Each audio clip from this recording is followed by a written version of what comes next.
Okay, so I thought we'd just have a look at Punisher War Journal. This is a collection of side stories from the current Punisher run. It's 3 separate stories, each looking at Frank Castle and, you know, some adventure that he goes on.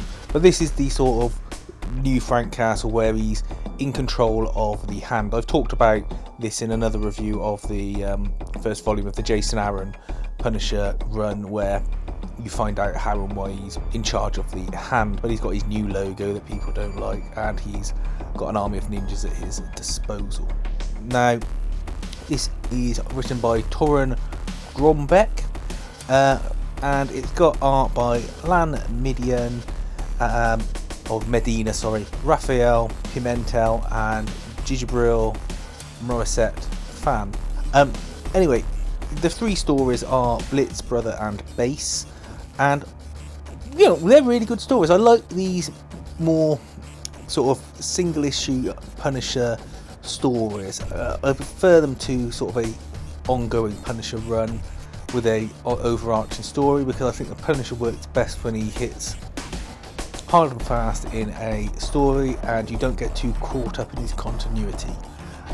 This one sees him tracking down a bloke, I think it's called Hatemonger, and you see flashbacks to when Frank first encountered him 10 years earlier, and it's just a good assault on his base. And there's villagers, and he's got the Hand, and there's just some good battle scenes, good tactics. There's use of pin particles in it that's fun, and it's just, well, there's some gory violence there, and it's just some good Punisher action. The next one is Brother.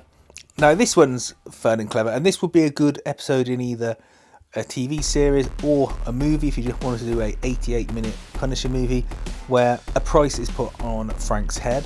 Nothing new about that, but they also give rewards to anyone that gives any information on the Punisher. So you don't necessarily have to try and kill the Punisher in order to get yourself $500,000. You just have to get a photo of him and say, here he is in my high street, boom, there. And as long as you send your video or your photograph off to the crime syndicate, they will send you the money straight away, and whatever's left goes to the assassin that gets him. So Frank is on his heels all the way through this story.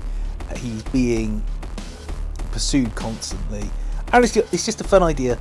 There's violence along the way, as you might expect, and it's a good Punisher story. You know, that's all I can say really. It's a good idea. The last one, Base. I wasn't the biggest fan of the art style in this for a Punisher story. It just didn't really gel for me. But this is about Frank, because it makes Frank look older than he necessarily should be in this story, because it's set shortly after Frank returns from the war. It's about him trying to fit in back at home in the suburbs, and there's some funny bits in it, but he finds there's a Russian there. He finds some people being tortured in the basement of a house, decides to try and save them, and things get a bit weird, and it ends up with, unfortunately, one of his family members dying. He doesn't become the Punisher in this though, but it's just one of those sort of trying to explain the lead up to him becoming the Punisher. I won't skip to the end because I don't want to show you who it is that dies. But you know, it's a nice story, but I just didn't think it was as fun as the first 2, and I think that was just because the art style didn't gel with the story. It's not bad art, it's just I didn't find the art style did it for me. Now, I would say pick up this book either digitally like I did, or in a trade format. It's totally worth getting if you are a Punisher fan and you want that return to the more straightforward Punisher stories, the kind of stuff I like to read in the Epic collections and that, as opposed to more modern versions of the Punisher where they try and give him more of a purpose and an explanation. I mean, the Punisher's an ever-evolving character anyway, but yeah, I know the kind of stories I like, let's put it that way.